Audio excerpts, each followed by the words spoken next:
hockey fans, and hockey season is indeed underway, and I can't think of a better way to start it on this channel by celebrating the career of a man who gave us many great memories in the game of hockey, even on those storied Saturday nights on CBC. I'm talking about the late, great Guy Lafleur. This will be one of a two-part series on the man simply known as the Flower. Guy Damien Lafleur was born on September 20th, 1951 in the small town of Thurso, Quebec. From the age of 5, he already seemed to be a natural in the game of hockey. By the age of 12, pro scouts were already taking notice, as he scored a record 64 points in the Quebec International Pee Wee Hockey Tournament. Into his teens, Lafleur seemed to be developing a style of grace much like his idol, the great Jean Béliveau, but yet added it with a dose of what made it all his own. That would soon take over his entire style, and give him a brand of finesse that wowed scouts all across the NHL. Now a star right winger for the Quebec Ramparts, the Quebec Major Junior Hockey League in 1969-70, he of course caught the eye, the most of course, from Sam Pollock, the brilliant mind and general manager behind the success of the Montreal Canadiens. Lafleur scored a Canadian junior hockey record of 103 goals and had 170 points total. However, Pollock also had his eye on another Quebec-born player, only this one was playing in Ontario, racked up 132 points, and some said was a more complete player than Lafleur. His name is Marcel Dion. Pollock and the Montreal Canadiens crack scouting team knew that these two would be ideal for the team's future in the decade of the 1970s. Also, the Habs, despite a winning record, missed the playoffs for the first time in 30 years in 1969-70. Well, it was made even worse that their team leader Jean Béliveau and the icon of the city of Montreal and all across Canada had one of the poorest years of his career and was contemplating retirement. When I say Pollock was brilliant, I'm not understating that fact. He knew in order to get either Lafleur or Dion, he was either going to have to do one of two things. One, be the shittiest team in hockey, which, despite the Habs playoff miss, that was guaranteed not to happen, despite what the next season may hold. Or, as the character of Richard Hayden said in the 1995 comedy Tommy Boy, sell a ketchup popsicle to a lady, or in this case a man, in white gloves who would most definitely be the worst team in hockey. He targeted the most clueless and inept team in the league, as well as their clueless owner, Charlie Finley, who may have been very smart when it came to baseball in Oakland, but hockey was a beast he had yet to tame. On May 22nd, 1970, Pollock dressed this one-sided deal up like Finley was coming out the winner.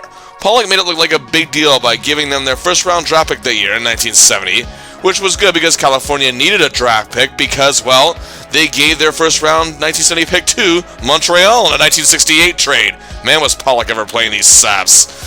Anyway, they threw Ernie Hickey in there, a promising left winger out of old Regina, who enjoyed a great junior career with the Pats and spent the last 3 seasons in the minors developing his game and looking quite sharp in Salt Lake the past year. In exchange, all Pollock wanted, which is the measly first-round draft pick the next year in 1971.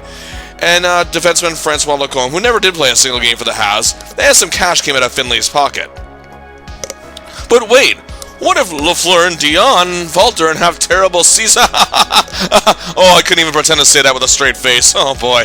Oh yes, Lafleur did break his own record with 130 goals. Yes, 130 goals. Yes, I know it's junior, bear with me. 209 points. Second straight Quebec Major Junior Hockey League championship and a Memorial Cup ring.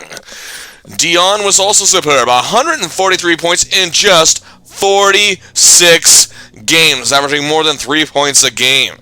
Pollock was weighing his options. But wait, what if the Seals aren't as bad as Pollock thought? Oh man, I can't even crack a proper joke today. Oh man. Again, when I said Pollock was brilliant, that he was a genius, and that he is the greatest GM of all time, I mean it. He knew the Seals were the shits, and they of course finished dead last. First overall pick goes to the Habs. Montreal had also rebounded from their disappointing season in 1969-70 and thrived in a role they weren't used to, and that's being underdogs, upsetting a historically great Boston Bruins team in 7 games in the playoffs, thanks to a rookie goalie with only 6 pro games experience by the name of Ken Dryden. They then bested Minnesota and then pulled another huge upset, 7 games to win the Stanley Cup against Bobby Hull, Stan Mikita, Tony O, and the Chicago Blackhawks. It was the record-setting 10th and final Stanley Cup for the team captain, the heart and soul of the club, Jean Béliveau, who shared the record with a man who was about to succeed him as captain and a future Hall of Famer in his own right, and scored both game-tying and winning goals in Game 7 of that Cup final, Henri Richard. Béliveau had a great year that season and accomplished his 500th career goal to boot, and looked sharp in the playoffs. He decided to stick around one more year after the disappointing 69-70 season because of the way it gone down. He didn't want to end his career that way. So now the pressure that Lafleur or Dion could face was even greater. Lafleur would have to take the mantle from his idol. Dion, who was a centerman, had to take Beliveau's spot as the top center. Neither man had played a pro game, but the pressure was already on. That's just how it works in Montreal. Even modern fans know that. But that's that's just how it is. You're under the microscope, fans, the media, and the organization itself. They will only take failure for so long. Despite being keen on both players and both of them having huge upsides, Pollock made his decision the day it mattered, and Pollock decided to go with Guy Lafleur, feeling that his finesse and style and natural ability to score would be perfect and ideal for this team. And also, despite how great a centerman Marcel Dion was, the Habs had a reliable top center already in Jacques Lemaire. That, of course, meant Dion was second overall, and he went to the lowly Detroit Red Wings, who were in dire need of a star now that Gordie Howe had retired, at least at that point. Lafleur's name was already making the rounds in Montreal media. The next Beliveau, some shouted. A superstar in the making was proclaimed. The new icon of the Habs, without playing a single game. Oh boy, the pressure was on. Going into the 1971-72 season, the Montreal Canadiens were, of course, defending Stanley Cup champions, but they had a new coach, Scotty Bowman, formerly of the St. Louis Blues, who guided the Blues to 3 straight Cup final appearances. Unlike most first overall draft picks in sports, Lafleur was not going to a team that had to work or to rebuild around him. He was going to a team that was already stacked to the gills. That's why his development might be a little different than most draft picks. Team captain Henry Richard was a 16-year veteran, star center, and superb playoff performer Jacques Lemaire was also a superb centerman who had a great playoff acumen. Also, you had a 14-year veteran left winger Frank Mahovlich, still at the top of his game. Plus, adding more pressure to Lafleur's arrivals, the fact that they already had his top superstar right winger, Yvan Cournoyer, the Roadrunner. That's 4 future Hall of Famers right there. And joining them up front, you had Marc Tardif, Pete Mahovlich, and Réjean Houle, all of whom developing very nicely. Pete Mahovlich, a bit of a veteran, was also becoming a top centerman in his own right. Again, where would Dion fit in? On defense, you had young superstars Serge Savard, Guy Lapointe, plus Jacques Laperriere. That's 3 Hall of Famers right there. Throw in J.C. Tremblay, who probably should be in the Hall of Fame. And then, in net, you had rookie netminders Ken Dryden, and you had the veteran Rogie Vachon. Yes, that's 2 more Hall of Famers. You have quite the team capable to repeat as champion, even without Beliveau. So Lafleur was joining a team of 9 future Hall of Famers, and his NHL career was off and running. It was on October 9, 1971, getting a huge ovation for the sold-out crowd at the Montreal Forum, as they host a superstar-stacked New York Rangers club. With the Habs down 3-1, Lafleur was on a line with fellow winger Cournoyer. He found his veteran teammates setting him up for a goal. That gave Lafleur his first career point, with 1:47 to play in the second period, cutting the Rangers' lead to a goal en route to a comeback that led to a 4-4 tie in the end. On October 16th, he had his first multi-point game with 2 assists against the Sabres. Lafleur's first goal came on October 23rd, 1971, when J.C. Tremblay sent him in alone on Kings goalie Gary Edwards, and he scores with style, breaking a 1-1 tie. It was also his first game winner en route to a 3-1 Habs win. In his first 20 games, Lafleur had 13 points. Not too bad, but still not what people were expecting. But the Habs really didn't need it at this point, as they were dominating the NHL and only had 2 losses. Well, on December 11, 1971, the Habs hosted the Minnesota North Stars. With the game tied 1-1, Lafleur was on the top line this game with Lemaire and Frank Mahovlich. And the Big M started. Lemaire continued. The Flower scores to break the tie. Well, in the third period, however, the Stars grabbed a 3-2 lead. The power play, anchored by J.C. Tremblay, led him to pass to the Big M, to the Flower, a goal, 2 goals, tie game. And on another power play, 2:25 to play, he completes the hat-trick, the first of his career, all scored on Cesar Maniago. And yes, 6 days later on the road to Vancouver, he gets the second hat-trick of his career, and his first natural hat-trick to boot. Lafleur in the month of December had 12 points in 7 games, and now the Rookie of the Year discussion for the Calder Trophy was abounding, though he would miss a few games at the end of the month due to injuries. He returned in the new year and was putting up decent numbers, and the Montreal Canadiens were looking like they could repeat as champions by the time the All-Star break hit. And after a 3-point night on January 27th against the Stars, with 2 goals and an assist, but on February 10th, Lafleur scored another hat-trick, this one against the Chicago Blackhawks. However, it didn't really get the praise it deserved due to the fact that star goalie Tony Esposito wasn't in net that night, but it was another natural hat-trick. And that's 3 overall hat-tricks for the rookie in his rookie season. Oh yes. The Habs finished 46, 16, and 16.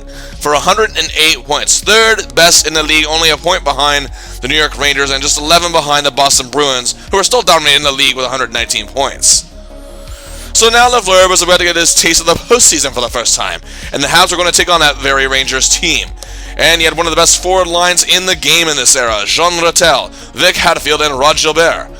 They also had superstar defenseman Brad Park, as well as other talented forwards such as Walt Tkachuk, Bill Fairburn, Pete Stemkowski, and former Hab Bobby Russo.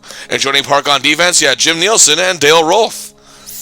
In goal, you had Gilles Villemere, and I know I'm butchering his name, and the immensely popular Eddie Giacomin.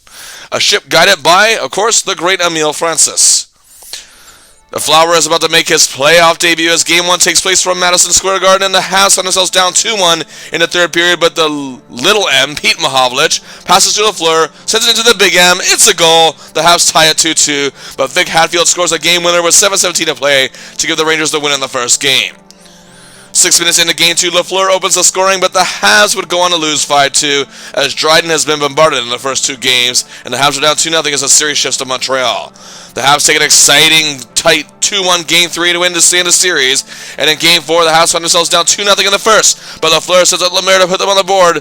And the Rangers regain their 2-goal lead, however, but then Lafleur gets a second assist of the game on a Mark Tardif goal to cut the gap to 3-2. The Habs would tie the game 4-4 later on, but lose 6-4, and were now on the verge of elimination. But in Game 5, Dryden is outstanding as the Habs shocked the Rangers with a 2-1 win and forcing a Game 6. And back home, down 2-1 late in the second, Lafleur beautifully sets up Lemaire. It's tied 2-2 after 2. But Tkachuk scores the game winner just under 30 seconds into the third. Giacomin is a wall. The Habs season is over. The Rangers would go on to the Stanley Cup Finals, but they would lose in 6 games to Boston. Lafleur's playoff debut was pretty good. A goal, 4 assists for 5 points in 6 games, and despite being a -1, showed he could play under pressure, and was third in team scoring despite the loss. But who did Lafleur gel with the best in his rookie year? With 29 goals and 35 assists for 64 points, he had great chemistry and saw some mentoring, of course, from the great Frank Mahovlich, who assisted on 14 of those 29 goals he scored, nearly half. And in turn, 9 assists, a quarter of them, were on Frank's goals. And assist collaborations? 6 with Frank indeed, leading again. Clearly, the Big M took the young star under his wing, as the two ended up collaborating for a total of 29 goals. Lafleur also clicked well with defenseman J.C. Tremblay, and spread his wealth quite a bit with Lemaire as well. But Lafleur had assists from 14 different players, and 5 more assists on the goals with 4 players, and collaborated with 11. Guy Lafleur didn't register a single vote for the Calder Trophy, and the award was actually won by teammate, goaltender Ken Dryden. He was third amongst rookies in scoring, but behind Rick Martin of Buffalo and Marcel Dion of the Red Wings. And we understand perhaps Lafleur's stats didn't live up to the expectations, but come on! He had 3 hat tricks as a rookie. Martin had 2. Dion actually just had 1. We understand why he didn't win the thing, but to not even be involved in the voting? What a joke. And oh yes, his plus 27 led all rookies. But of course, oh well, he's on the stacked Habs team. Well, no kidding. It may not have been a roaring success they'd hoped immediately, but Lafleur's rookie year was a good one.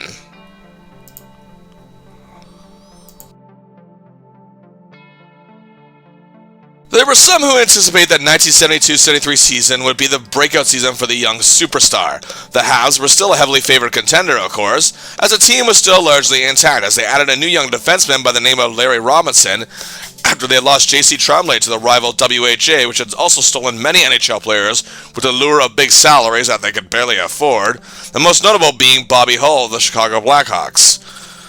Lafleur, however, would not be working with Frank Mahovlich much this season, despite their good chemistry last season. He'd actually been aligned with Mark Tardif and Rajan Uhl. Okay. Tardif was a scoring forward, but Uhl wasn't really known for that. He was more of a grinder. In Lafleur's first 20 games, he had 17 points. Not bad at all, really. He missed action due to injury, 9 games in total. In the new year, he had a 2-goal game against the Seals and a 3-point night over the Philadelphia Flyers, but his production was slipping. Lafleur again was playing steady, but he wasn't racking up the numbers that, he was touted to put up. But here's the thing, and what people forget in these early years of his career. The Habs were already a stacked bunch, so stacked in fact that they didn't really need him to be a top forward yet at this point. Well, they were the best team in the league. 52, 10, and 16, 120 points. Lemaire and Mahovlich had scored 90 points. Why mess with the winning formula? But this didn't stop the media from coming at Lafleur at times for not delivering up to his promise. And while he showed skill and sometimes some great finesse too, he contributed with 28 goals, 27 assists for 55 points. It didn't matter to the people on their typewriters. However, now it's on to the playoffs, and awaiting them were the upstart Buffalo Sabres in the opening round, a team in their third year of existence led by the controversial yet effective general manager Punch Imlach and head coach Joe Crozier. The team went from 51 points to 88 points and are making their first playoff appearance. The French Connection line was intact, led by the awesome Gilbert Perreault and youngsters René Robert and Rick Martin. They had a solid defensive core, Jim Schoenfeld and Tim Horton, yes, that Tim Horton. Also, you had goaltenders Roger Crozier and Dave Dryden, yes, the brother of the Habs star goaltender. Game 1 was a goaltending showdown between the Dryden brothers, but it was Ken who would win out, as the Habs take Game 1 2-1. In Game 2, Montreal found themselves down 2-0 in the second period, but Lafleur set up Savard at the blue line to get them into the game. Lafleur later assisted on a Mark Tardif goal halfway through the second period, 3-2 Habs, and they'd go up to stay and win 7-3. A good night for the Flower. The series shifts to Buffalo, and the Flowers opens the scoring late in the first on a power play. The Habs win the game 5-2 and are on the verge of a sweep, taking a 3-zip series lead. In Game 4, the Sabres stun the Habs, however, 5-1. Dryden is bombarded with 50 shots, and the Habs defense is left stymied. However, the Habs are no longer fooling around in Game 5. They look to put it away at home, which, however, goes to overtime. But red-hot René Robert strikes the dagger, and what is going on here? However, the scare is avoided as the Habs take the series in the sixth game, are taking a 5-0 first period lead en route to a 5-2 win. Lafleur has a goal in the victory. The Habs move on to the next round. Lafleur plays very well in the series. 2 goals, 2 assists for 4 points, and a +2 in 6 games in a big performance in Game 2.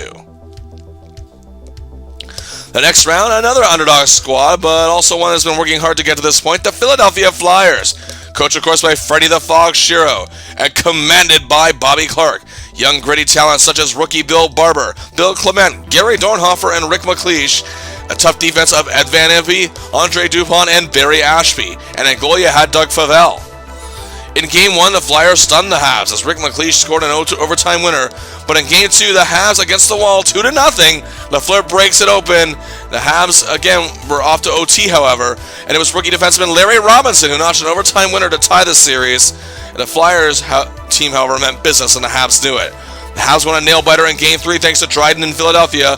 Lafleur assists on the game-tying goal to make it 1-1 en route to a 4-1 victory in Game 4. And they return home for Game 5. The Habs win 5-3. They take the series in 5 games, but the Flyers club did not make it easy.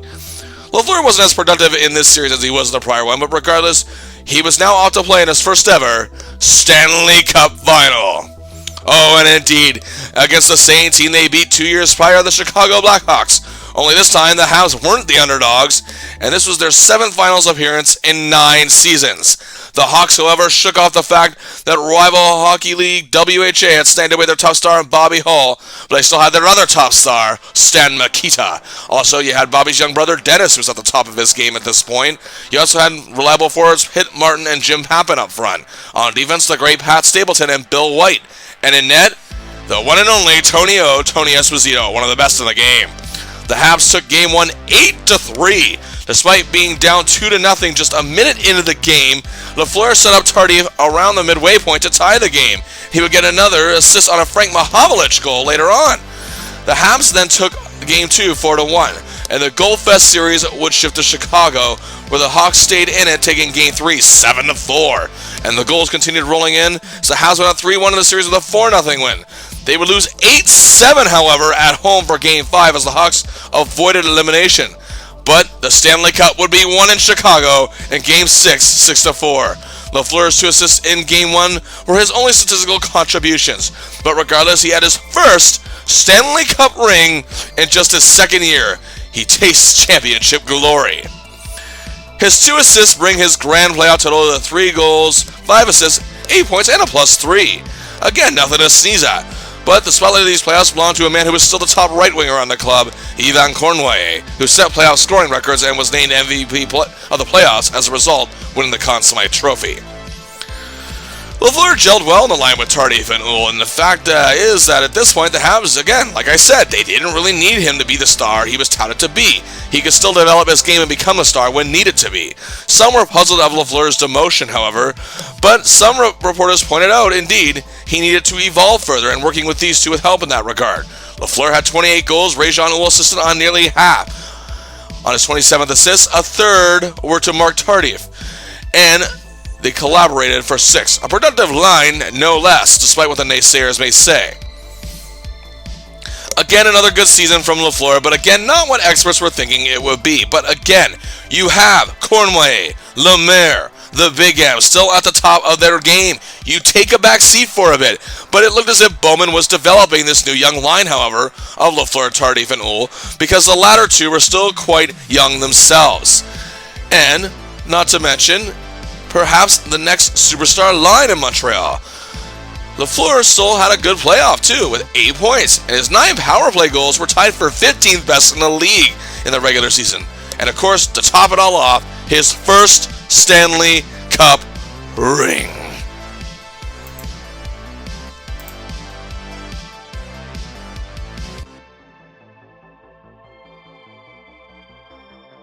But going into 1973-74, Guy Lafleur and the Montreal Canadiens were about to encounter some setbacks. The two men Lafleur continued to develop his game with were gone. Marc Tardif and Réjean Houle departed for the WHA.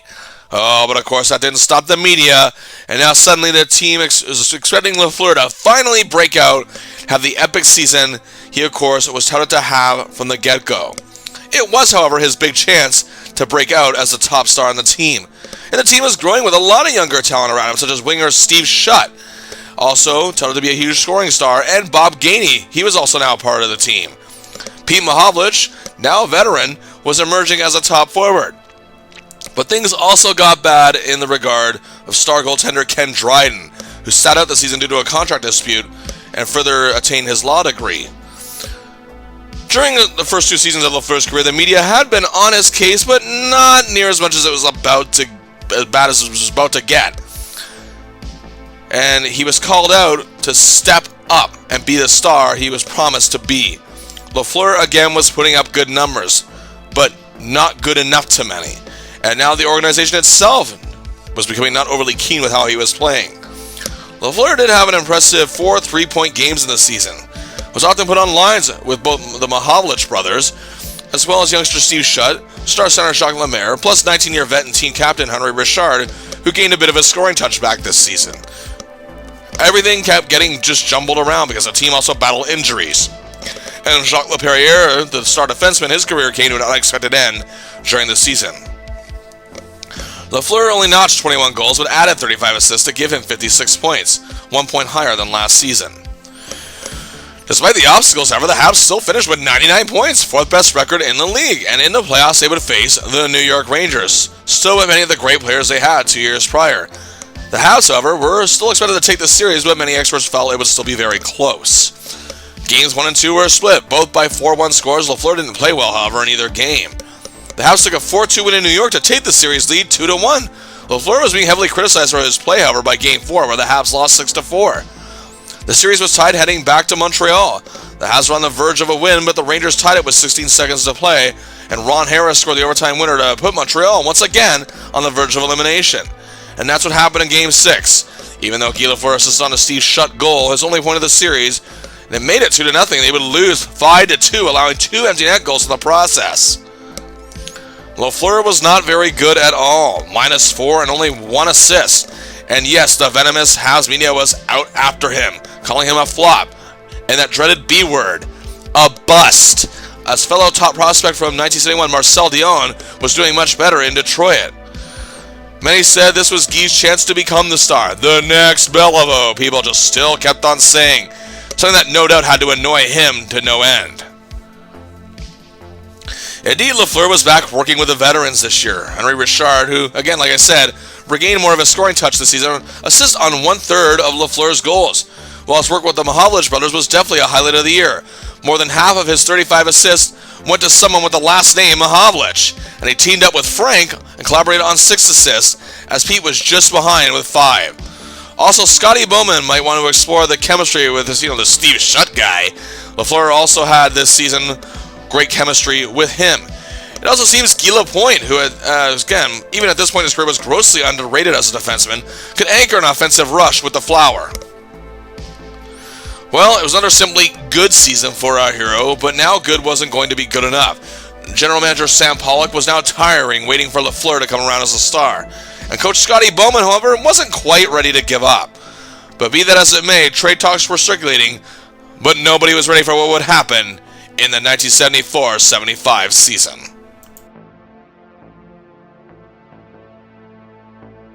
Lafleur's first 3 seasons were good, but underwhelming. Yes, it's true, he didn't live up to the hype immediately like Marcel Dion did. But again, let's look at the factors here. His rookie and sophomore seasons, he was a top draft pick to be the future of the team because, well, the team already had a great present. So indeed, Bowman did what he should have, try to mold him for the future. When the current stars start aging a little more, and their ice time gets scaled back.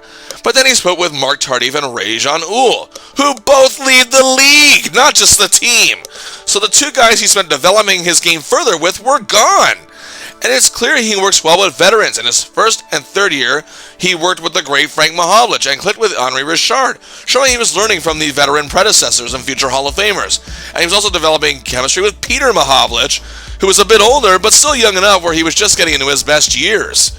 Clearly, Bowman felt this way because he wasn't ready to give up on Guy. Why would he? But there's a reason why you don't see much highlight reels with Guy with his helmet on. Because while he made good plays, he wasn't truly spectacular. And finally, he was being tired of being called the next Beliveau. It's time for him to be the first Guy Lafleur. Pollock decided against trading the youngster, however, as Guy entered training camp without a helmet, and, well, that also symbolized his new attitude and approach to the game of hockey. He was no longer content on being good anymore. He wanted to be great. He wanted to be the best. But it wasn't going to be easy, because there was some more bad news in the Habs camp. Frank Mahovlich was the next defector to the WHA, and another player that Guy had chemistry with. But some good news for the Montreal organization. Ken Dryden was back as the team's starting goalie this year.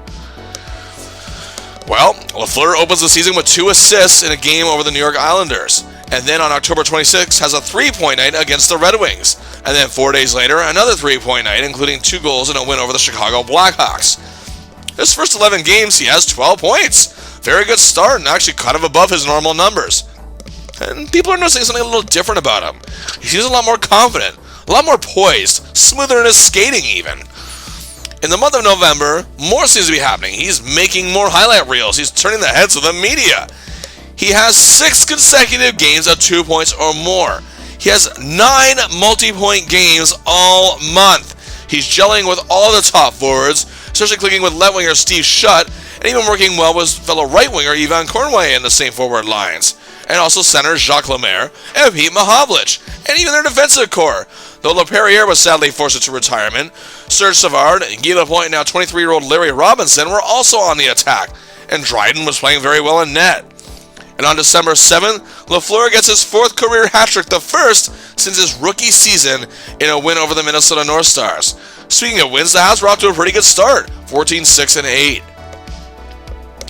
Lafleur a week later scored his 21st goal of the year. In just the 31st game of the season, he only scored 21 goals all the prior season.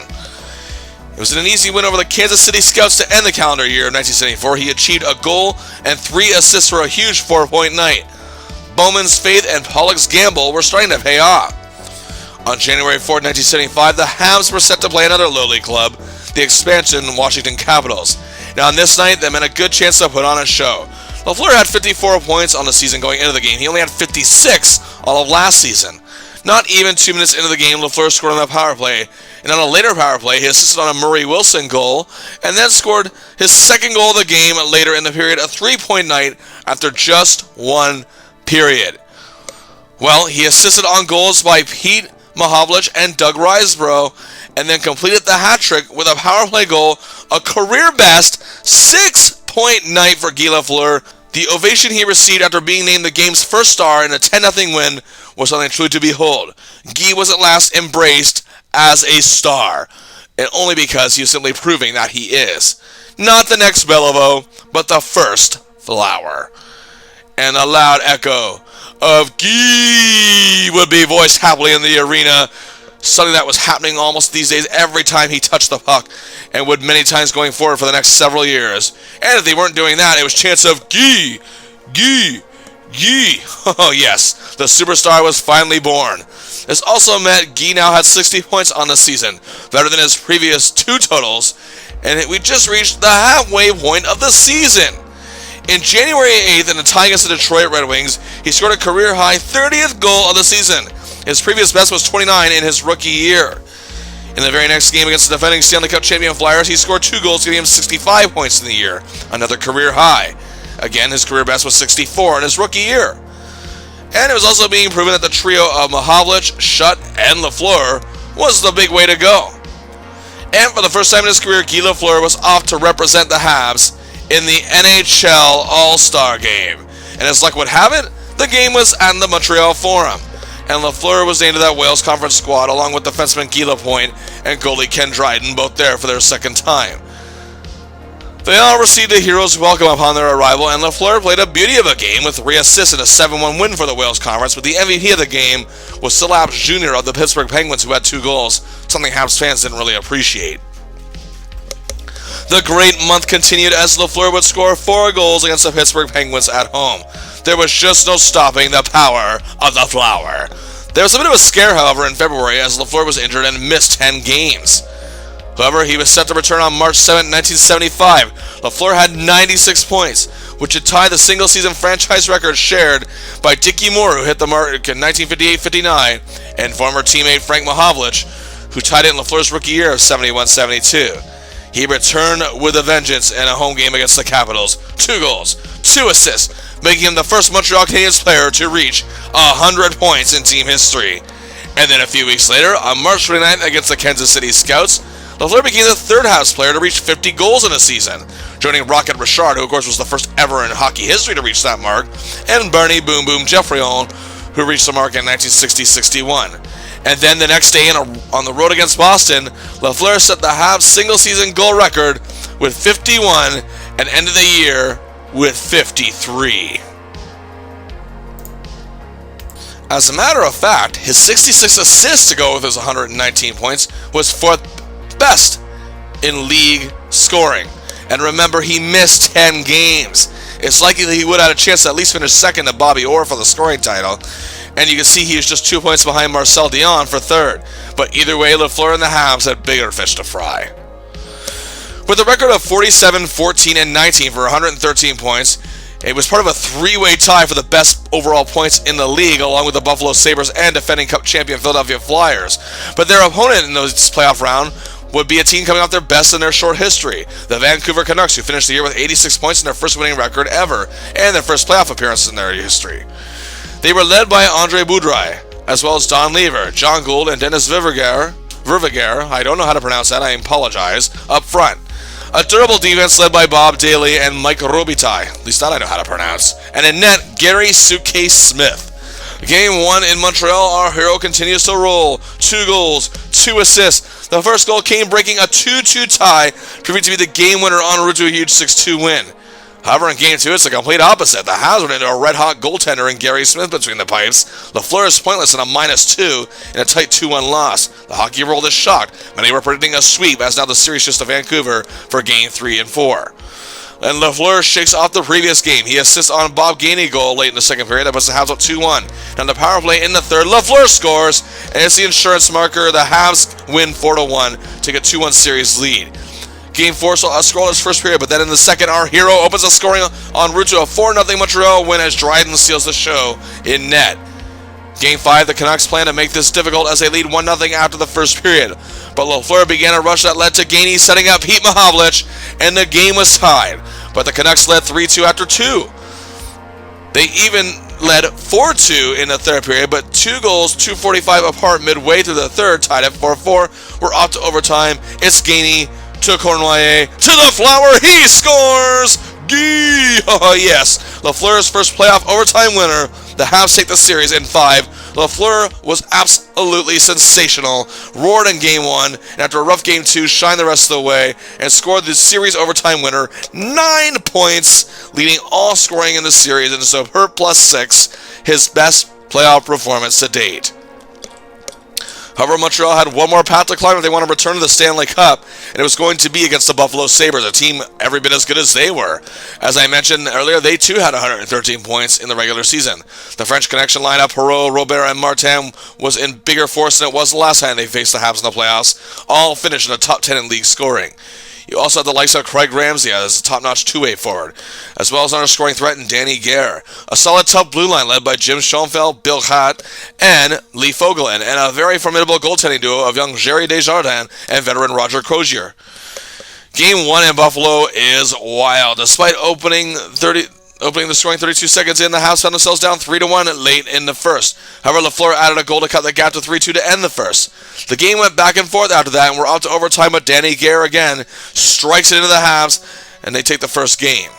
Game 2 is a rough night for Lafleur and the Habs as well, as the Sabres outplay them in even the smallest elements of the game. Lafleur played very poorly, and the Sabres win 4-2. They have a 2-0 series lead headed to Montreal. Game 3, however, something awoke in the Habs at the Forum as they led 1-0 late in the first, but then a rush, that devastating line that developed all year, shut. Three-peat. He scores 2-0 Habs. Up 5-0 late in the game. It's pretty much finished, but Lafleur makes it 6-0 on a power play. Then 27 seconds later, Mihaljevic to shut. He scores his first playoff hat trick. The Habs win 7-0 to stay in the series. Game 4, the Sabres decide to start Desjardins after Crozier's rough outing in the last game. It matters very little. The Habs throttle the Sabres again, this time 8-2. And our hero, a 3-point night, 2 goals, and an assist, and the series is tied. The Habs are back and on fire, heading into Game 5 in Buffalo. But in that Game 5, the Sabres are a lot more focused and a little more disciplined. They open the scoring just 2:18 in. But 33 seconds later, Lafleur sets up Lemaire beautifully to tie it. It's a back-and-forth battle. The Sabres go up 3-1. The Habs go up 4-3. The Sabres tie it. We're going to overtime. But 6 minutes into overtime, René Robert scores, and the Habs are on the verge of elimination, heading home for Game 6. The Sabres are on fire, and the Habs are spinning their wheels and trail Buffalo 4-1 after 2 periods in Game 6. Our hero needs to step up. The sleepy Forum awakens near the halfway point of the third as Henry Richard, the 20-year veteran and team leader in his final year, shows a spark of his old self, setting up Lafleur, who parks at home. The Habs have light, but still trail by 2. Time is winding down, and Lafleur begins the rush. He sends it to Robinson, to Pete, who finishes the play with 1:05 to play. The Forum erupts. There's still time. The Habs only trail by a goal. Canadiens fans everywhere on the edge of their seat, but it's not to be. The Habs lose, and the Sabres go on to the Stanley Cup, where they would lose in 6 games to the Philadelphia Flyers. 7 goals in 6 games, 10 points. Lafleur was leading the playoffs in scoring when the Habs were eliminated. And guess what? Even after the Stanley Cup finished, he still managed to stay high enough for second in scoring and still led in goals. That young top line shines through with Lafleur, Pete Mihaljevic, and left winger Steve Shutt. The little M assists on 25 of 53 Lafleur goals. That's close to half. Not to mention the two collaborated on 14 assists, meaning 39 out of 82 of Pete's assists that year. Again, nearly half involved Lafleur. Steve Shutt, who continued to grow as an elite forward, was set up by Lafleur 15 times. A Shutt at 30 goals. Again, literally half. The Flyers' breakout year also consisted of great chemistry with the top 3 defensemen, Savard, Lapointe, and Robinson, as well as another young forward, Yvon Lambert, even being shifted successfully with grinder Bob Gainey as well. Lafleur, for the first time in his career, actually got some votes for the Hart Trophy, coming in 5th place. And on top of that, he also came in 5th place for the Lady Byng Trophy as well. Lafleur, however, did get named to his first NHL All-Star team squad. He was a first-team All-Star, the very first selection of his career in that regard.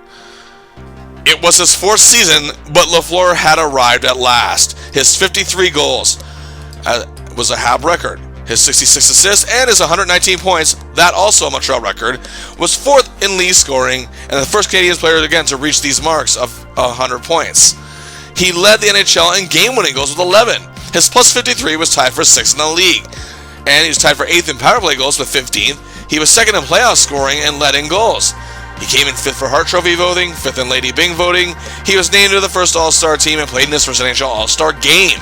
He was also the Molson Cup winner for his team, which of course is awarded to the player with the most 3-point star selection points. Not bad for a guy who was considered a bust last year, eh?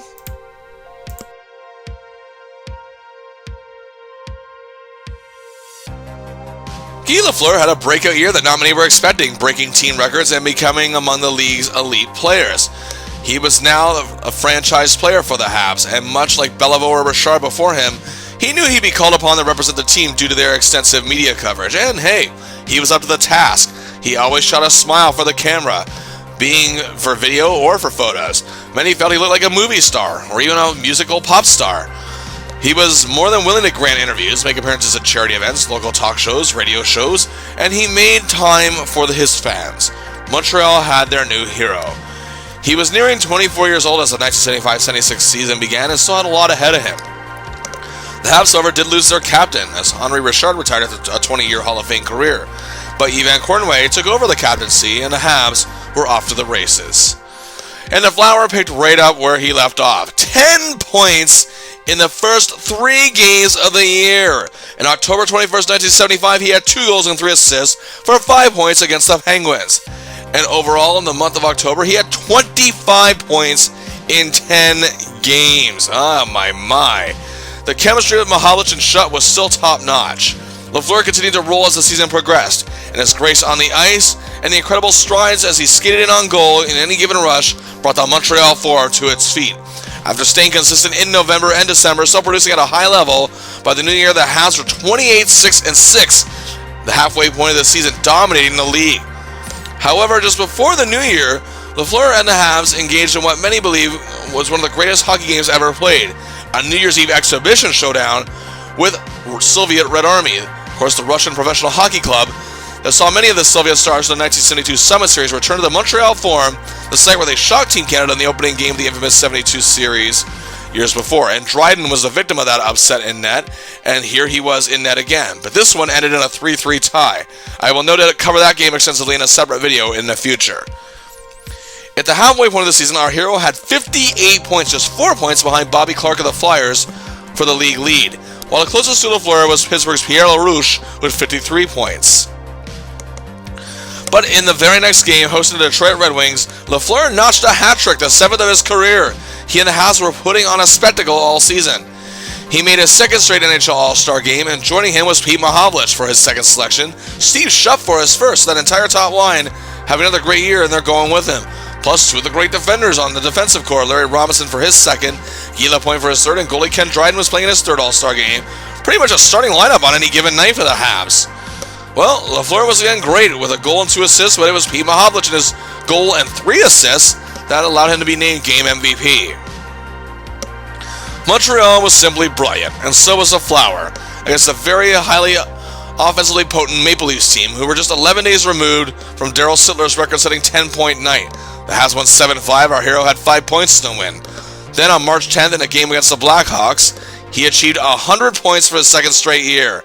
And then, on March 31st against the Pittsburgh Penguins at home, another 5-point night, and in the process breaks his prior season franchise records of points in the season, reaching 120 and goals with 54, also became the first Habs player to score back-to-back 50-goal seasons. Once again, he was named the first star, and once again, the crowd responded, "Gee, gee, gee!" Haha. And when the season came to an end, the Flower had won his very first scoring title. 56 goals, 69 assists, 125 points, and became the first Habs player to win it since Hall of Famer Bernie Boom Boom Geoffrion did in 1960-61. And the Montreal Canadiens were also setting records as they went 58, 11, and 11, setting an NHL record for wins in the season, which was previously 57, and points in the season with 127, beating the record of 121, both held by the 1970-71 Bruins.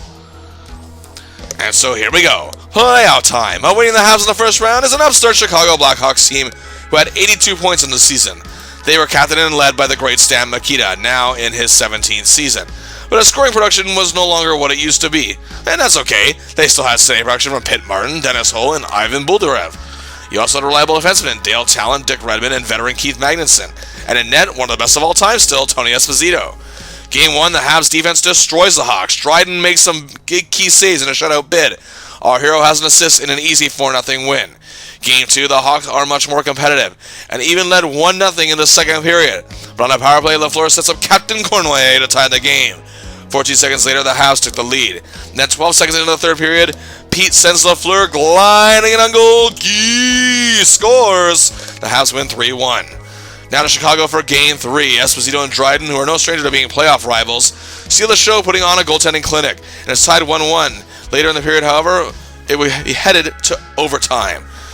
Well, but wait, Mahavlich to Shut to Gee! He scores with 13 seconds to play. A huge game winner. The Habs are on the verge of completing the sweep, and indeed that is what happens. Even though the Chicago Blackhawks bombard Dryden, he turns everything away. Lafleur scores a goal in the 4-1 win, completing the sweep.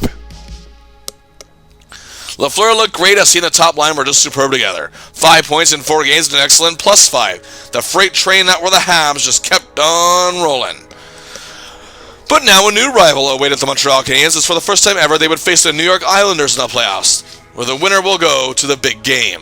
The Isles are just in their 4th season of existence. However, they had their best season in NHL history so far, with 101 points. They were led by a defenseman sparking comparisons to Bobby Orr, the NHL's Norris Trophy winner that year for top defenseman Denny Potvin.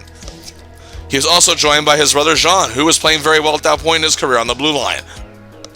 Up front, you had Ed Westphal, a veteran defensive forward and team leader, the ever-consistent Billy Harris, the clutch Bobby Nystrom, the gritty and hardworking Clark Gillies, and the NHL's Rookie of the Year, the Calder Trophy winner, Brian Trottier.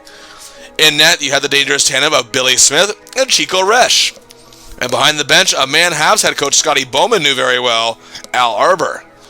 Can the student beat the teacher? Well, the Habs knew this would be a tough series, and they approached it smartly. Game 1, the Montreal defense worked tirelessly. Lafleur assisted on a Steve Shutt goal to tie the game in the second period at 1. The Isles led 2-1 with just under 7 minutes to play, but 2 goals, 126 apart gave the Habs a thrilling win. In Game 2, the Habs took an early lead and eventually led 4-1 in the third. The Isles never made a comeback attempt, but they fell short, losing 4-3. Our hero went pointless. We shift to Game 3 to the island. Dryden and Chico are putting on a goaltending clinic in their own right. The Isles blow a 2-0 lead, however, in the third period. Yvon Lambert scores the game winner with 3:48 to play. The Habs now have won 7 straight playoff games and are looking for their second straight sweep. They don't get it, however, though, as the Islanders show they're not quitters. And at 4-0 in the third period, Lafleur breaks out with 2 goals, but the Habs lose 5-2 as we go back to Montreal. But it was just a minor scare, as the Habs aren't messing around now. They give it right back to the Isles, 5-2. Lafleur has 2 assists. They win the series in 5, but it didn't come easy. And hey, our hero played well. Even though he wasn't as dominant as he was before, who the hell cares? He still had 5 points in 5 games and was a +1. Anyone will tell you Serge Savard and Ken Dryden were the MVPs of this series. But Guy Lafleur and his Canadiens are headed back to the Stanley Cup Finals. And this time, he's not going just in on this game and this finals as a notch on the totem pole. He's on top. And hey, how fitting is this? The 1976 Stanley Cup Finals sees the Montreal Canadiens take on the 2-time defending Stanley Cup champions, the Broad Street Bullies, the Philadelphia Flyers. They had the second best record in the league behind the Habs with 118 points. Known for their grit, aggression, brutality, pugnaciousness, and outright dirty play, the Flyers weren't just bullies, however. They were a competitive, hardworking, and highly skilled team, led by their team captain, of course, Bobby Clarke. And of course, highly skilled left winger Bill Barber. You also had Rick McLeish, and now you had sniper Reggie Leach as well. Again, you had tough players and hard workers such as Kinder Chuck and Gary Dornhofer, and of course enforcer, the NHL's penalty kingpin, Dave the Hammer Shorts. On defense, Andre Moose Dupont, Ed Van Impe, as well as Jimmy and Joe Watson. However, they were without their 2-time playoff MVP goaltender Bernie Perron, but that season Wayne Stephenson had a great year with 40 wins and was in the top 5 in both goals against average and save percentage that year. And of course, they're still coached by the great Freddie Shero. So here we go. Game 1 in Montreal. It does not look good early. The Flyers lead 2-0, but the Habs are not being intimidated by their antics. They remain focused and score 2 goals in the second period. The time marker was Lafleur beginning a rush that fed the puck to Pete and then on the stick of Larry Robinson, who launched it home for a goal. It was tied 3-3 late in the third period, but Guy Lapointe scores with 1:22 to go. The Habs take the first game. Game 2, the Flyers realize their intimidation tactics are not going to work on the Habs, so they try a new approach in a very defensive game.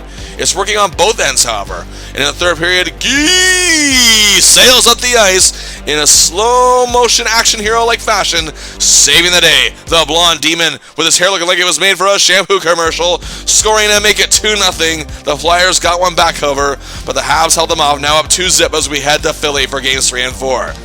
Game 3 is a competitive game that has fans excited. On a power play, Lafleur finds Steve Shutt He finds him open to take an early 1-0 lead. Down 2-1, however, early in the second period. On another power play, the top line goes tic-tac-toe. Pete to Lafleur, to Shut. He parks it home. The game is tied. Midway through the third period, Peter Bouchard scores what would be the game winner. The Habs could sweep the Stanley Cup Finals. So here we go, Game 4. The cup is at stake. Down 3-2 late in the second period. It's Guy to Robinson to Cornway on the power play. It's a 3-3 tie after 2 periods. Oh man. Late in the third period, it's still tied. The Rapid Spectrum crowd is silenced as the top line takes control. Shut to Pete to Guy. The Habs have a 4-3 lead with 5:42 to play. But just under a minute later, Shut to Guy to Pete. 5-3 Habs. The clock counts down. 3, 2, 1, 0. The Montreal Canadiens win the Stanley Cup. The Lafleur achieves his second Stanley Cup ring. He went from being a significant background character in '73 to leading man for this one. What a moment. What a season. Lafleur was sensational in these finals. 2 goals, 5 assists, 7 points in 4 games, leading all scorers in the series, as +5 was also best among all players. He led not just by his skill, but by example. He wasn't just a superstar racking up big numbers. That's how some, people with tunnel vision see it in hindsight. He was playing to win it all. Something that Habs fans knew, but others, again, don't really try to look at the bigger picture. Lafleur's 17 points was third best in the playoffs, and he led all Habs. Reggie Leach of the Flyers set a playoff record with 19 goals, and also led the whole playoffs with 24 points. He is awarded the Conn Smythe Trophy as playoff MVP, something Montreal fans, of course, weren't very pleased with. Speaking of not very pleased, Habs fans were also not happy come award time, as Lafleur was a finalist for the first time in his career for the Hart Trophy, but finished third. That's right, as the second runner-up, he lost to Bobby Clark of the Philadelphia Flyers, who wins it for a second straight year. Lafleur also came in third, second runner-up for the Lady Byng Trophy. But hey, that's okay, because clearly the NHL players decided Lafleur was the MVP and voted him the winner of the Lester B. Pearson Award, the NHLPA Award for League MVP. Since the award's inception in 1970-71, Lafleur becomes the first Canadiens player to win it. And of course, for the second straight year, hey, no surprise, was named a first-team All-Star. Once again, Guy's chemistry with that top line takes center stage, as for the second straight year, Pete's numbers with Guy remain the same on assists and assist collaborations. Pete led the way again, assisting on 25 of Guy's 56 goals, again, not too far off from half. Also, they collaborated on 14 assists, and 18 of Guy's assists went to Steve Shutt, who had a career-high 45 goals. He also clicked very well with the likes of Yvon Lambert, and saw a lot of success with Jacques Lemaire as center on some shifts, and still was top-notch with the star defensemen, especially Guy Lapointe, as they teamed up one way or another to combine for 25 goals. Well, how can you top a year like he had before? Well, like this! Winning his second Stanley Cup, leading the NHL in scoring with 125 points, also tying the league lead in game-winning goals with teammate Yvan Cornway. His 18 powerplay markers were tied for second best in the league with Pierre LaRouche, Rick Martin, and Denny Potvin. And he just won behind Phil Esposito for the league lead. He was also 6th in the league with a +67. And oh yes, he won the Pearson Trophy for the NHLPA's choice for MVP. He was second runner-up and third place for both the Hart Trophy as League MVP and the Lady Byng Trophy for excellence in sportsmanship. Third in playoff scoring, broke his own franchise records in goals and points, played in his second All-Star game, was a first-team All-Star for a second straight time, and the team's Molson Cup winner once again. And you're probably thinking, no matter how good this guy is, there's no way he can get any better. Well,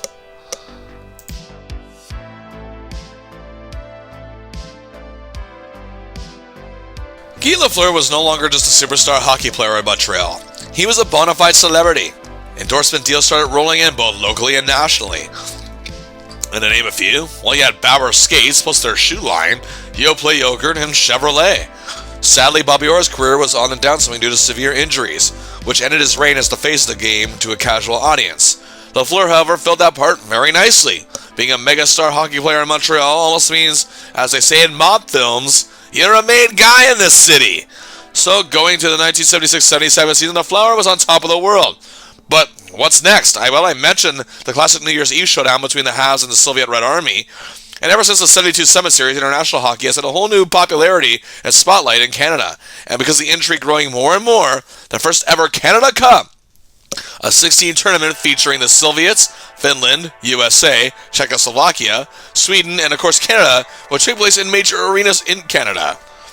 Lafleur was among 9 Montreal Canadiens players in the tournament, 7 for Team Canada alone, as that top line, Mahovlich and Shutt, were joining him, as well as Bob Gainey, who was now one of the best two-way forwards in the game, and the star-studded defense of Robinson, Savard, and Lapointe. Also playing for Team USA, he had young defenseman Bill Nyrup and Rick Chartra. Also, Scotty Bowman was coaching Team Canada. Lafleur played well with a goal and 5 assists for 6 points in 7 games, as Canada won the first ever Canada Cup, as the Flowers trophy case just kept on growing. And now, the regular season. No way the Habs can get any better than they already are. Well, Lafleur started out pretty hot. 21 points in 13 games to begin October. He had back-to-back 4-point games on November 6th and November 9th. Also, he then had 3 assists over Toronto, and then 2 games later, 4 points against the Cleveland Barons, and then had 15 points in 12 games in December. And at the halfway point of the season, had 64 points and was leading the league. And the Montreal Canadiens were 29-5-6.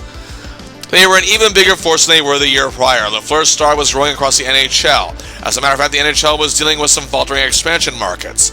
Owners of these clubs looked forward to Lafleur's arrival, as his presence would increase ticket sales in places such as Denver, Atlanta, Los Angeles, Cleveland, Pittsburgh, Washington, St. Louis, and even the fledgling Original Six market in Detroit had crowds coming in to see the Flower. And lo and behold, on January 25th, Lafleur plays in his 3rd straight All-Star game. And also that insane defensive trio, Savard, Robinson, well, they were playing in their 3rd games, and Guy Lapointe is in his 4th. Also, playing in his 4th, goalie Ken Dryden. Lafleur assisted on the game-winning goal in a 4-3 Wales Conference win, scored by Rick Martin, the game's MVP. The Flower and the Habs continued the roll. A natural hat-trick on February 23rd against the Atlanta Flames, the 8th hattie of his career. 3 days later, he achieved his 3rd straight 100-point season in a win over Cleveland. And in a loss, yes, a rare loss that year, against the Buffalo Sabres, he scored his 50th goal and has 50 goals for a 3rd straight year. And then on March 10th and 12th, in wins over Colorado and Chicago, he had 4 assists in back-to-back games. And then, on March 24th, in a win over the Blues, Lafleur scored his 126th point, yet again breaking his own franchise record.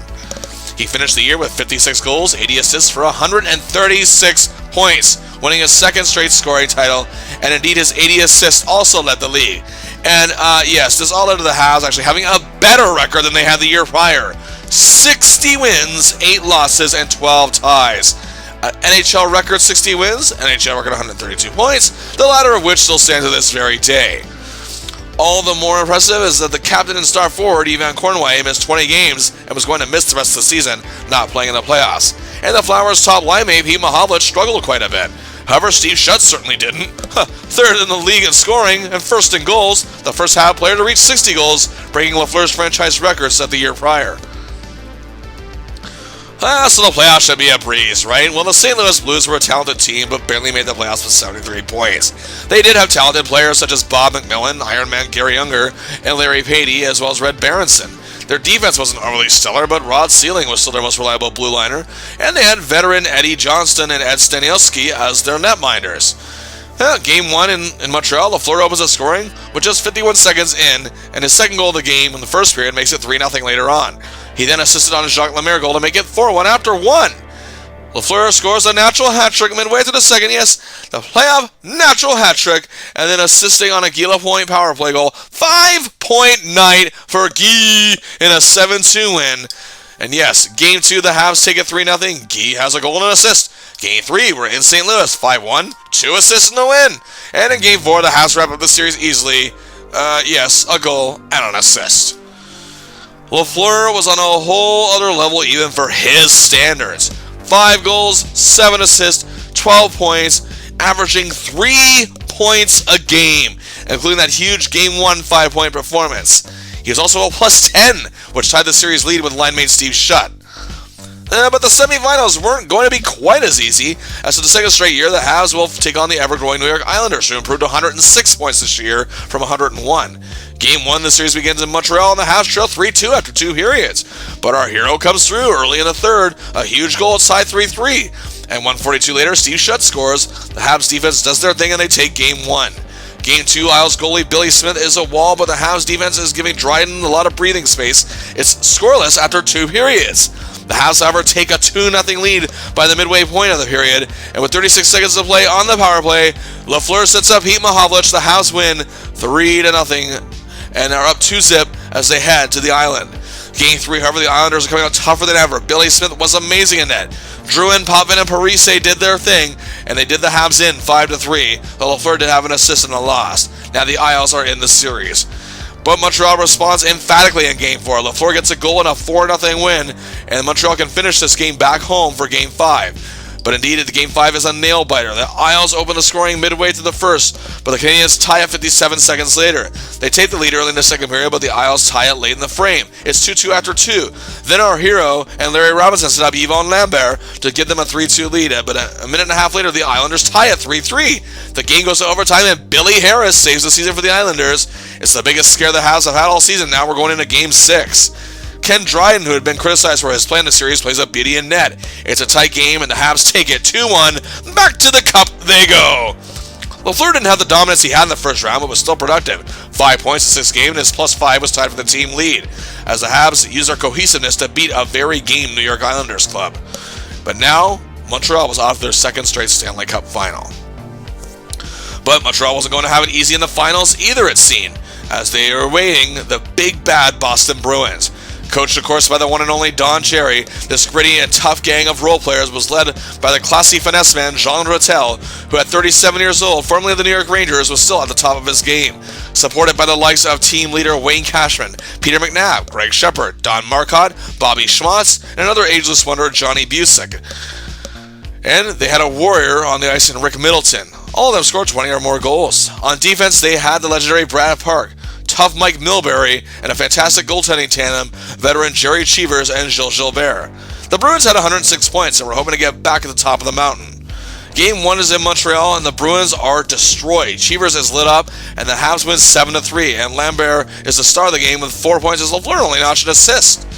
But teams' defenses are stellar, however, in Game 2. But again, the Habs get the better of Cheevers as our hero beautifully sets up Doug Riseborough and Steve Shutt 2 assists in a 3-0 shutout win. The series is headed to Boston. Many are shocked as some felt that this would be like the Islanders series, very much more competitive. But the Bruins can try to make that happen in Game 3, but these Habs are just way too good. Guy scores on the power play as he and Lemaire, along with Shutt, who are now the top trio, make it 2-0. Then Lafleur gets in on a Lemaire goal, helping Lapointe set it up. It's 3-0 after 1. Lafleur already has a 3-point night, while making 4 points as Lemaire to Shutt to Guy. It's 4-1 Habs. They win 4-2. Well, they're on the verge of sweeping the finals. Game 4, Montreal is going for the sweep, but the Bruins are not quitting. Cheevers is excellent in net, but on the other hand, so is Dryden. The Bruins, however, led 1-0 after 1, and in the second period, Robinson starts the rush like he often does. Up to Lafleur, to Lemaire, he scores. It's 1-1 after 2, and the goalies bar the door as the defenses also step up. We're off to overtime, and what has been the only tight-knit game of this series. And then, it happened. Just over 4.5 minutes in, Lafleur from the back of the net finds Lemaire out front. He sets him up perfectly. He scores past Cheevers. The Montreal Canadiens, 2-time Stanley Cup champions in a row, back-to-back. Their first back-to-back Cup wins since 68 and 69. Arguably one of the greatest teams of all time, they win the big prize, and once again, Lafleur's skill is on display. But it's his will to win that made it all the more special. 2 goals, 7 assists, 9 points in just 4 games, just over 2 points a game. His +5 was also top in the series. For the first time, Lafleur led the playoffs in scoring, 7 goals and 19 assists, and indeed, those assists were also a playoff best. And he totaled 26 points, just 1 point shy of tying former Montreal teammate Frank Mahalich's singles playoff scoring record of 27 back in 1971. He also led the playoffs with a +20. So that means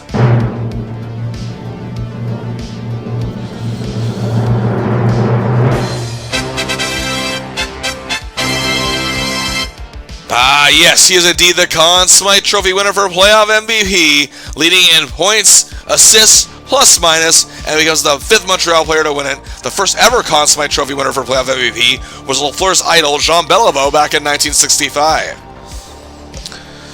So now how about those regular season stats? Another record year for our hero. He and Steve Shutt put some insane numbers up.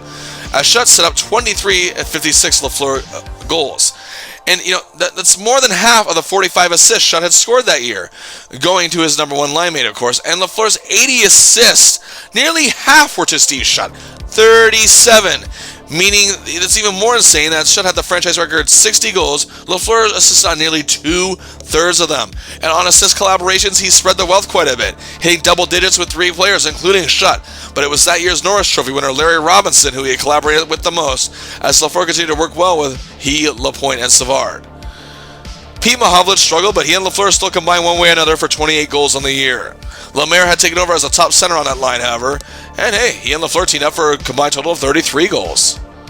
Lafleur won his second straight Pearson Trophy as Player's Choice for MVP, and he finally wins the Hart Trophy for the very first time as League MVP and became the first Montreal player to win it since, yes, Jean Beliveau in 1963-64. And again, he was a finalist for the Lady Byng Trophy. And of course, for the third straight year, and first team All-Star, actually, all but 2 spots were occupied by Montreal players. The 1976-77 Montreal Canadiens are considered to be one of the greatest teams of all time, and Lafleur is a big reason why. He did it all this year. His third Stanley Cup ring and second straight. His first Conn Smythe Trophy as playoff MVP. He led the playoffs in scoring. And of course, he kicked off the year with his first international title, the Canada Cup. He led the league in scoring for the second straight year, won his second straight Pearson Trophy as Player's Choice for MVP, and finally won the Hart Trophy as League MVP. For the third time, he set a franchise record for points in the season. His plus 89 was tied for second with teammate Steve Shutt, as they were behind Larry Robinson's NHL record of a plus 120. His 8-game winning goals were tied for second. His 14 power play goals were tied for fourth. Third straight first All-Star team selection, third straight All-Star game, third straight Molson Cup win. Lafleur was the best in the NHL.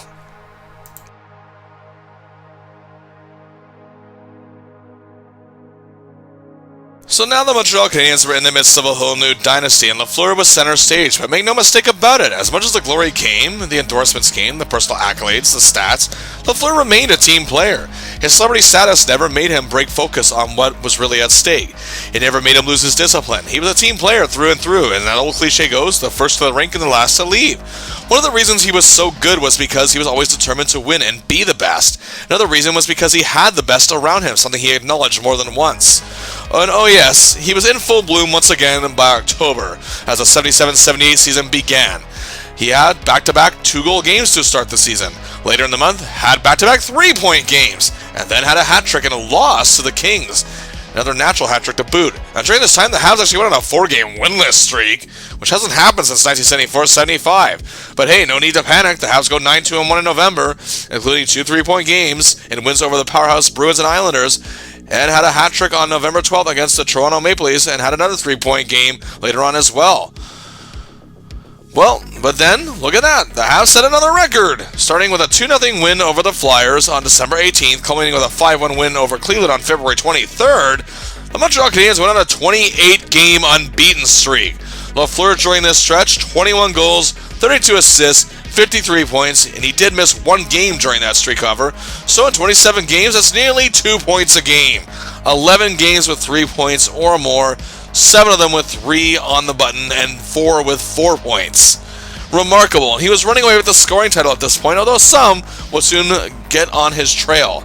And during this streak, Lafleur, of course, was selected to his 4th straight NHL All-Star game, along with Robinson, Shutt, Savard, Dryden, and Gainey, and making his first All-Star appearance since 1974 and 6th of his career, team captain Yvan Cournoyer.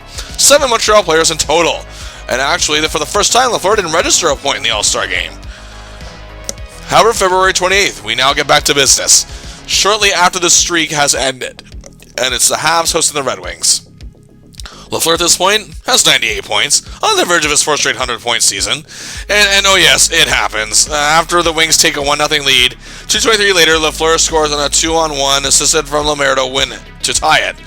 With 1:27 to play in the first period, the Habs leading 3-2. Lafleur scores again, this one from Shutt. He reaches 100 points again. Lafleur begins a rush that led to a Steve Shutt goal, making it 6-3 and giving him another 3-point night.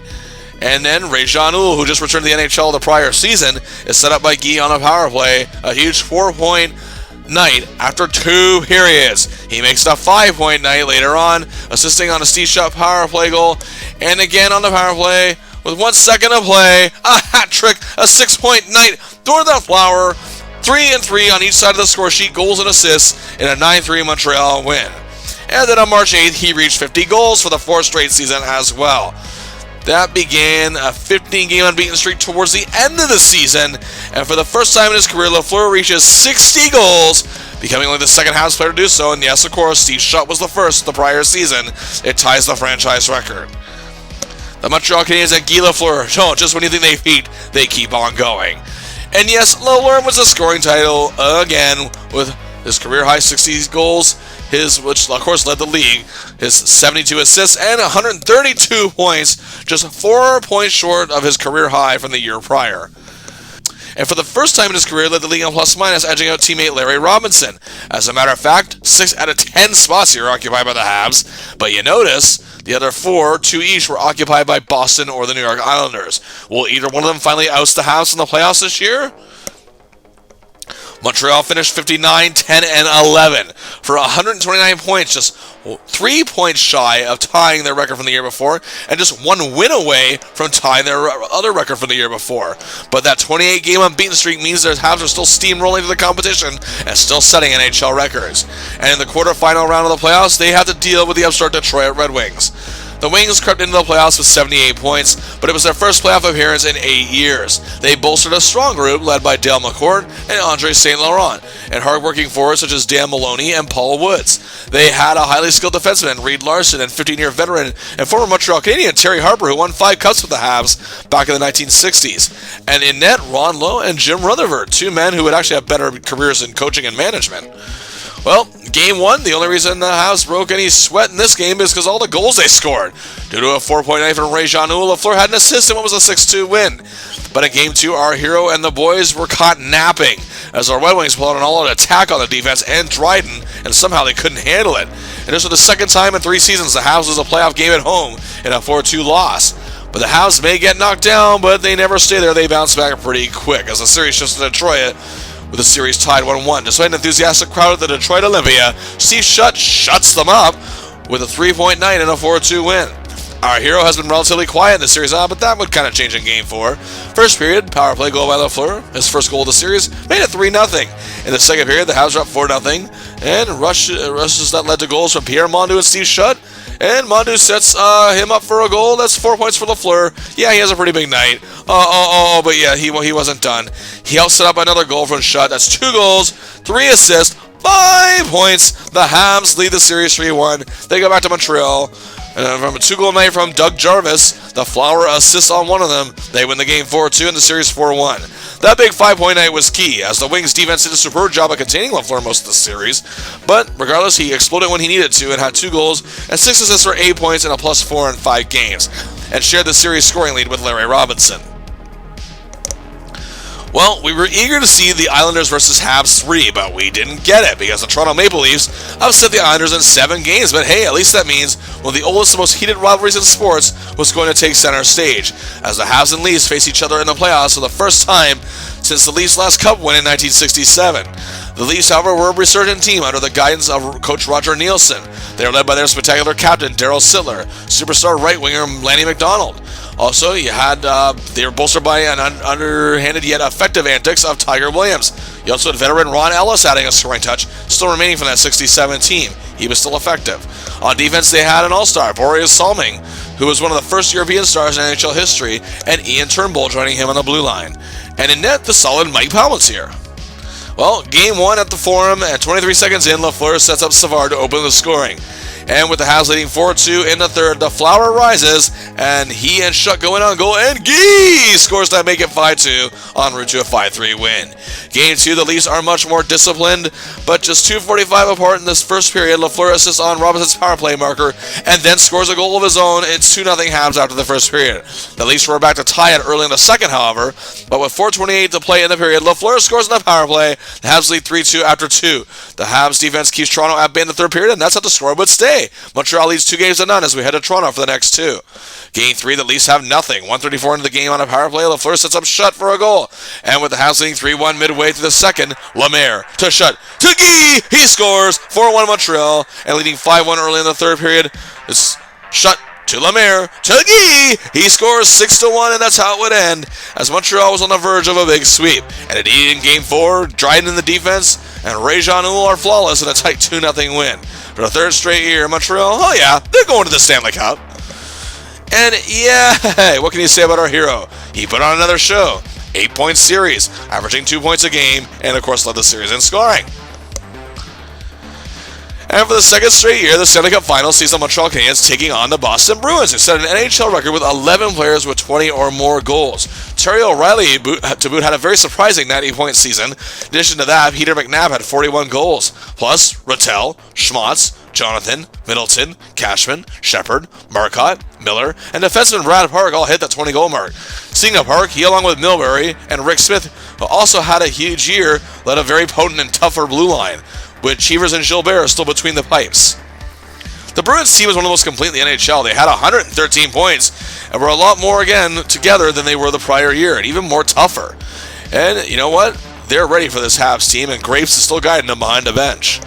If anyone can beat Montreal, it is these guys. Game 1 takes place in the Montreal Forum. The Bruins strike first on an early power play goal by Park. But 2 minutes on the button, on a power play of their own, Robinson sets up Lafleur. It's a goal. The game is tied. Lafleur sets up Lambert to give the Habs a 2-1 lead after 1. And then a Steve Shutt goal late in the second period make it 3-1. As Montreal goes on to take Game 1 4-1. Lafleur has a huge 3-point night. Game 2 in the first period is scoreless. However, in the second period, Park again strikes first for the Bruins, but again, Montreal ties it. They again take a 2-1 lead, but the Bruins tie it this time, which is 4-12 to play. 2-2, we're off to overtime. Larry Robinson, who's been playing on a whole different level in these playoffs, beautifully handles the puck, carrying it out of his own end, starting the rush, dead focused, finds Lafleur on the wing, who launches a picture-perfect shot that beats Cheevers. The Habs go up 2-0 in the series. We're headed to Boston. Looks like deja vu. So now Game 3 in Boston, the Garden crowd is rabid. They don't want a repeat of last season. And wow, the Bruins defense just giving the Habs nothing to work with here. And Dryden gets just lit up, 4-0 loss.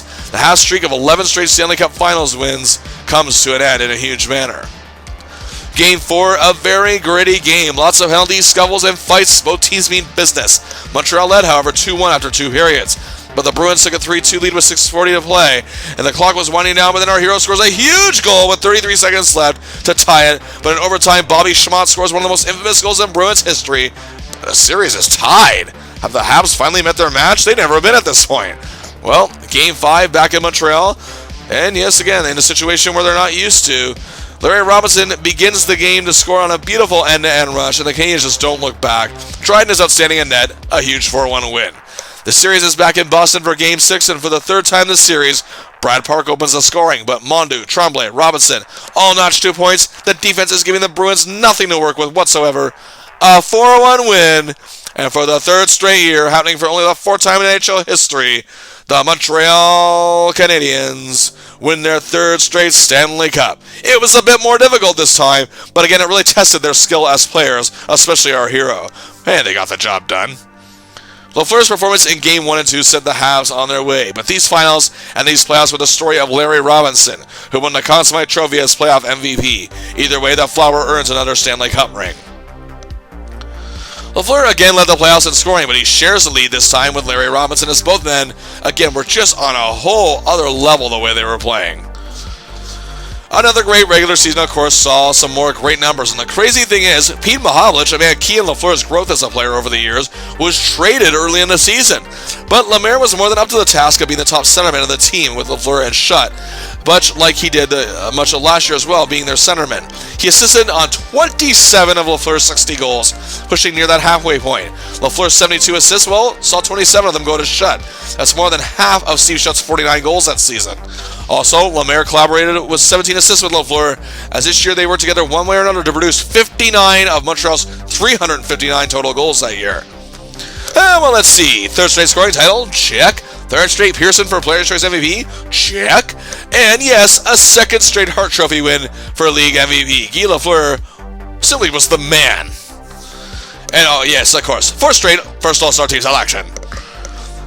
Well, the NHL's biggest phenom is proving why he is just that. The 4th Stanley Cup in his career and 3rd straight. Tied the lead in playoff scoring, his 3rd straight scoring title in the regular season, his career high 60 goals, becoming the first Habs player to win the scoring title 3 times.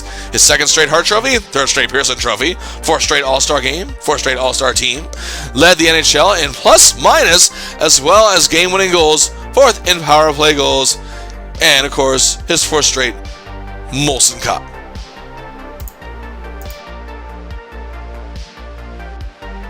The Habs were now 3-time defending Stanley Cup champions, and Guy Lafleur was the brightest star and biggest star in the NHL. But as with all dynasties, when they get to this point, new contenders are beginning to emerge. The opposition figures you out more and more on how to beat you. Fans and the media speculate who will it be. Also, how often can one player dominate before being knocked off the pedestal for a season? Even back then, as quick as they want to see you succeed, they are just as quick as anticipating your failure. The Bruins keep getting closer. The Islanders are still growing as a team and are ready to take the top at any point, despite their playoff disappointments. Other teams like Philadelphia or Buffalo always seem to be prominent contenders. Will they knock the Habs off their pedestal? Also, we see growing clubs such as the Atlanta Flames around this time, or even the Leafs. They're looking to hit that next level. And like I said, Lafleur has won 3 scoring titles, but other players such as Marcel Dionne, Brian Trottier, Daryl Sittler, and even young Islander Mike Bossy are rather racking up huge numbers to boot and could knock him off his pedestal. Also, the Habs lost blue liner Bill Nyrup, who had a great year in 1977-78, so left the game of hockey to obtain his law degree. On top of that, Sam Pollock had retired as the team's general manager, having the most success probably of any general manager of all time. Well, he was taken over by Irving Grunman. That's a whole other story for another day. But the point is, Coach Scotty Bowman, who should have had the position, was passed up. That will be key later on. Well, here we go. The 1978-79 season, and the Habs started their first 10 games 5-4-1. Lafleur had 11 points in 10 games and was a -1. Now, under any normal circumstances and any other time and any other team or whatever in any other year, this wouldn't be all that bad. But considering the Habs' very recent past, some were quite alarmed by this, and the media was, well, of course, all over it. But the irrational panic subsided in November when the Habs went on an 8-game unbeaten streak that included 7 wins, and they lost 2 games that entire month. Lafleur roared back with 10 goals and 14 assists for 24 points in that stretch, in 14 games, and he was a +9. Of course, it doesn't take long for him to get back to normal. But yet the speculation of the Habs finally being figured out was abounding once again. However, Guy had a hat-trick on December 2nd in an 8-1 win over the Sabres, and 10 days later scored a natural hat-trick against the Blues. At the halfway point of the season, Lafleur had 28 goals and 37 assists for 65 points. Again, numbers that were pretty par for the course for him in this course of his career. However, he wasn't dominating the scoring race, as Brian Trottier of the Islanders was leading him by a point on January 6th. Marcel Dionne was also on his tail. Also, they weren't dominating the standings, even though they were outstanding, but they weren't the only team on the very top. The Habs were again looking amazing with 59 points, but the Islanders had the same total. But the Montreal Canadiens were likely prepared for something like this, as our hero was still on fire. Personal accolades were on the back burner. Winning was still Lafleur's primary objective. However, that didn't mean he still didn't play amazing. 4 points against the Flames on January 25th, 5 points against the Capitals on February 4th. And in lieu of the NHL All-Star Game this year, however, Challenge Cup 79 was put together. It would feature NHL All-Stars taking on the Soviet national team in a 3-game series at Madison Square Garden. Lafleur was one of the 7 Montreal players selected. Most of them were from that Canada Cup team: Schutt, Robinson, Savard, Lapointe, and Bob Gainey, but this time Ken Dryden was the goaltender, and they were coached again by Scotty Bowman. In Game 1, Lafleur had a goal and an assist in a 4-2 win. Game 2, Lafleur assisted on a Larry Robinson goal that made it 4-2 in that game, but the Soviets came back as the NHL All-Stars collapsed, and the Soviets would win 5-4. And in Game 3, well, the NHL All-Stars were dominated 6-0. The Soviets win the Challenge Cup. The Habs were still at the top of the league, however, and Lafleur was still at the top of his game. More big performances, including being a +6 in a win over the Vancouver Canucks, 4 points against the Flames, and 6 points in a win over the Capitals. But when I say the Habs were on top, well, again, other teams were still right there with them. The 6-point game came at the second to last game of the season. For the 5th straight season, Lafleur had 50 goals, tying a record held by Phil Esposito. He is also his 5th straight season with 100 points. That's just 1 season shy of Bobby Orr's record of 6 straight. However, the streak of scoring titles came to an end. He actually finished 3rd, just 1 point behind Marcel Dionne for 2nd. Brian Trottier of the New York Islanders had won it. And speaking of the Isles, they have 4 players occupying the top 10. And for the first time since 1974-75, the Montreal Canadiens did not finish with the best record in the league. They, however, finished fantastic once again, 52, 17, and 11, or 115 points, but the Islanders had 116. But hey, there's no time to worry about that. They had a title to defend. They had 3 titles to defend. In the opening round, a rematch of last year's semifinal is a quarterfinal, this time against the Toronto Maple Leafs. The team went through many internal issues, however, thanks to resident badman team owner Harold Ballard. The Leafs, however, still finished with a winning record, but 11 points less than the year prior. The Leafs tried for the gritty game that helped them upset the Atlanta Flames in the preliminary round, and they stunned the Habs, taking a 2-0 lead. But Lafleur and Robinson set up Shutt to get the Habs in the game, then Shutt set up Lafleur later in the second period to tie the game 2-2. After the Habs go 3-2, Lafleur sets up Lemaire to make it 4-2. And then the Flower got another helper for Lambert's power play goal. The Habs walk away with Game 1, 5-2. Guy Lafleur, 4 points. Game 2, nearly 3 minutes in, Lafleur sets up Bob Gainey to strike first. Then near the midway point, Guy scores, and it's 2-0 after the first period. In the second period, on the power play, Lafleur sets up Lemaire, 3-0 Montreal after 2. Lafleur then sets up Shutt to make it 5-0 en route to the 5-0 win. Back-to-back, 4-point nights, 8 points in 2 games. Unreal. This series, however, shifts to Toronto, and in Game 3, the Leafs do come out flying and work a lot harder, but took a 2-1 lead after the one period. The Habs, however, made it 3-2 after 2, and a late goal from Sittler ties the game when we're headed off to overtime. And that settles nothing, so we're on to the second overtime where little-used Habs forward Cam Connor is the unlikely hero. The Habs are on the verge of a second straight sweep over the Leafs. Game 4, however, is a wild, exciting game where the Habs are up 4-0, but they actually blow it and actually pull a Toronto and at least tie up 4-4. And we're on to overtime, but Larry Robinson puts the series to rest. The Habs move on. Lafleur's performance in the first 2 games was beyond outstanding, and while he did quiet down in the next 2 games, he was still key in another dominant Montreal performance. His 8 points for a 3-way tie with Lemaire and Robinson for best in the series.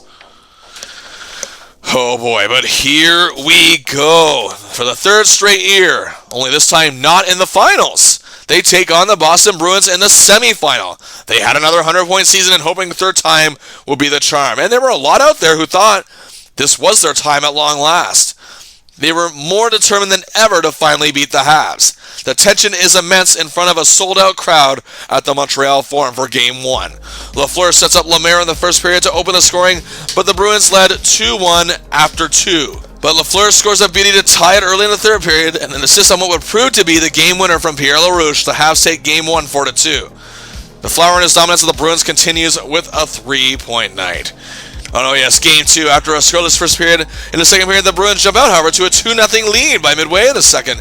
But here come the Canadiens. Lafleur sets up Lemaire on a power play, leading the Habs to a string of 3 goals 1 minute 24 seconds apart to suddenly take the lead 3-2. Lafleur makes it 4-2 later in this game, and the Habs win 5-2. And he has 5 points in 2 games. The series, however, shifts to Boston with the Habs up 2-0. Deja vu? Well, it would be deja vu for last season, thankfully for the Bruins' case, as the Bruins were more aggressive in Game 3. A very tight-knit defensive game was just outright solid with a 1-1 tie late. Brad Park scores with 3:12 to play, and the Bruins win the game 2-1 to cut the Habs series lead to 2-1. Game 4, the game is tied 1-1 in the second period. Lafleur scores a beauty to give Montreal the lead. The Habs trail 3-2 late in the game. The Gila point sent it to overtime with just 2:06 remaining. But early in the extra frame, Jean Rattel scores. The series is tied. So much like last year, Game 5 headed back to Montreal. Series is tied 2-2. And midway through the first period, Lafleur, he scores twice. 25 seconds apart. The Habs are dominant in a 5-1 win. Lafleur with 2 goals, and we're back in Boston for Game 6. Will it be again deja vu from last year? Lafleur assists on the opening goal from Robinson, and the game is tied 2-2 out of the first period, but Gilles Gilbert was great in net the rest of the way, and the Bruins actually shockingly put the Habs down. A monster 5-2 win. We're going to Game 7. The Habs have their back against the wall every bit as much as Boston this time. And as they say, people are starting to talk. Well, during this run, starting with the Cup win in 76, the Habs have only been taken to a 6th game twice.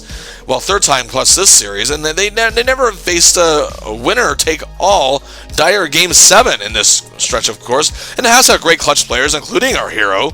But again, this is a whole new situation. However, the Bruins have not won a playoff game at the Forum in the previous 2 showdowns, or in this series at all as well. So, hey, here we go. Game 7. The Bruins strike first at the midway point of the period, but just over 4 minutes later, and the game is tied up on a power play goal by Lemaire. But in the second period, the Montreal Forum as silent as it has ever been these prior 4 years. 2 goals by Captain Wayne Cashman. The Habs trail 3-1 after 2. What is happening here? They are 20 minutes away from their dynasty coming to an end. But Montreal comes out flying in the third period, and they are focused. They're not panicking. Our hero steps up, and they're not overreaching their bounds. And he sets up Mark Napier on a goal, and then 2:06 later, he sets up Guy Lapointe on a power play. It's 3-3 suddenly, and of course the Bruins retaliate by injuring Lapointe.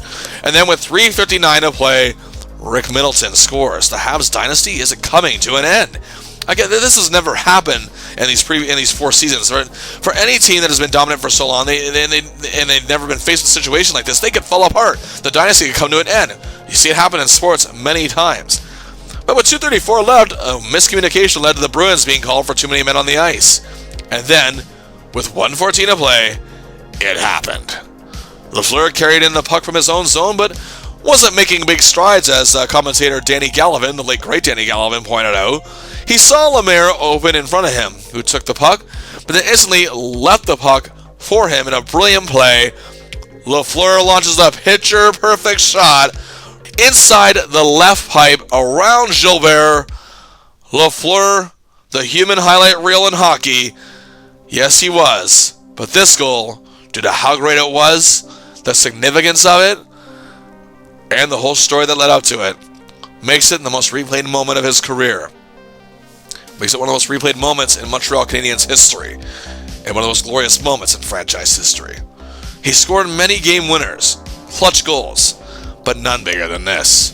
His coolness, his focus, leadership, drive to win, and outright playmaking were all summed up in this moment.